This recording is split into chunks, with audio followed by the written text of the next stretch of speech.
hasil visum dokter itu 2 kali di bagian mengenai bagian pelipis dan pipi menembus bagian tengkuk, itu diduga jaraknya dekat.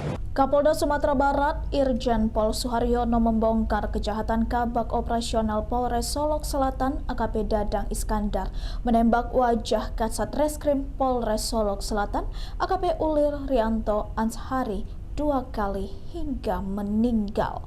Irjen Suharyono menyebut hal itu terungkap dari hasil visum dokter bahwa tembakan mengenai pelipis dan pipi menembus tengkuk AKP Ulil. Jenderal Bintang 2 itu bahkan menyebut tembakan dilakukan pelaku AKP Dadang dari jarak dekat ketika AKP Ulil sedang mengambil barang di mobilnya yang terparkir di parkiran Mapolres Solok Selatan. Kasus polisi tembak polisi terjadi di Mapolres Solok Selatan, Sumatera Barat sekitar pukul 00.43 waktu Indonesia Barat pada Jumat 22 November 2024. Usai menembak Ulil, Dadang kabur dan kemudian menyerahkan diri ke Polda Sumatera Barat dan kini masih dalam pemeriksaan. Ikuti terus berita aktual lainnya. Jangan lupa like dan share seluruh akun Tribun Medan. Yang bisa kami informasikan pelakunya tunggal, karena ini antara pribadi, tetapi apapun masih dalam pendalaman, kita juga belum menyimpulkan. Pasti kalau namanya pendalaman, pasti akan mengait-ngaitkan dengan peristiwa sebelumnya dan apa yang mungkin terjadi yang sebenarnya. Ya, seperti itu. Tembakan memang benar, ada tembakan. berapa kali, Pak?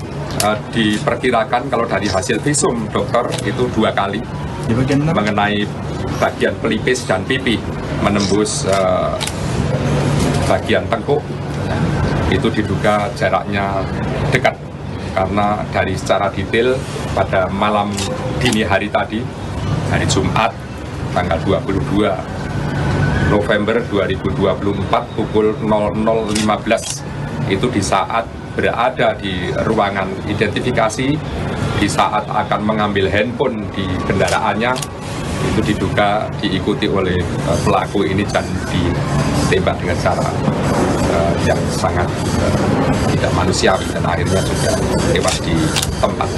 Pelaku menyerahkan diri atau bagaimana, Pak? Awalnya memang kita tidak tahu kalau pelaku akan menyerahkan diri karena jarak antara kejadian tadi malam dengan Padang, itu kan tinggalnya kan di kota Padang, itu kan kalau malam ya 3 jam malam. Tetapi saya mendapat informasi tadi saat kami perintahkan untuk tim bergerak mencari dan menemukan dengan dalam keadaan selamat pastinya, karena waspada, hati-hati karena yang bersangkutan juga membawa senjata. Tapi tadi pagi kurang lebih pukul 03.30 saya dapat informasi dari Pak Waka, dari Pak Dirwasda, dari SPKT, tanpa diduga sebelumnya bahwa seorang perwira yang juga barangkali salah satu kita anggap sebagai tersangka, oknum dari anggota kami, juga pada posisi kontra terhadap penegakan hukum. Ini sesuatu yang tidak kami duga, karena pada awalnya penegakan hukum ini sudah kami apresiasi, bahkan terhadap AKP Ulil ini sudah kami berikan penghargaan, apresiasi. Sudah 2 kali bertemu saya di ruangan maupun di rumah dinas. Di 2 hari kemarin juga bertemu lagi di saat ada rakernis reserse kriminal umum, terutama identifikasi.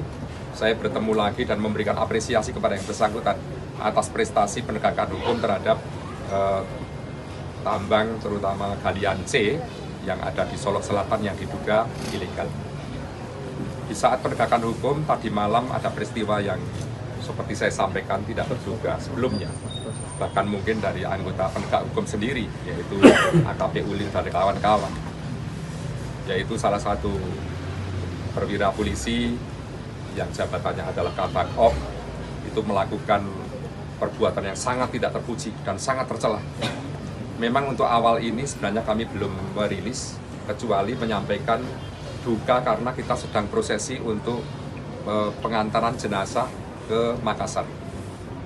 Sehingga pada awal ini pastinya juga kami sampaikan juga, mengingat media pastinya juga masyarakat membutuhkan informasi yang akurat terkait dengan hal ini.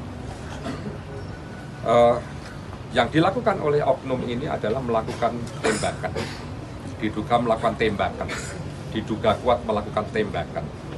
dari jarak dekat terhadap korban yang akhirnya korban meninggal dunia. Yang tadi malam pukul 12.30 kami menerima informasi dari Kapolres Solok Selatan dan kami langsung memerintahkan hal-hal yang memang harus dilakukan. Mengingat jarak dari Kota Padang sampai ke Solok Selatan tidak kurang dari 3 jam jarak tempuh, sehingga apapun yang kami lakukan adalah upaya bagaimana untuk meredam situasi, bagaimana untuk menolong korban, dan juga mengamankan yang diduga tersangka dan seterusnya. Yang akhirnya dalam waktu 5 menit setelah saya menerima berita, korban dinyatakan sudah meninggal dunia. Dan akhirnya di dalam waktu kurun tidak terlalu lama, oknum tersangka ini juga menyerahkan diri ke Polda dengan upaya-upaya tertentu, dan sampai saat ini secara intensif sedang kita dalami apa yang menjadi motifnya. Kita belum bisa melaporkan, menginformasikan secara utuh, kecuali nanti sudah kita kumpulkan keterangan saksi maupun dari yang diduga tersangka. Pastinya tindakannya tegas. Dalam minggu ini kami upayakan sudah ada proses PTDH. Dalam minggu ini setidak-tidaknya sampai 7 hari ke depan saya sudah melaporkan ke pimpinan Polri dan juga dari pusat juga, ini tindakan yang harus tegas kepada siapapun yang menghalang-halangi penegakan hukum yang sangat mulia ini.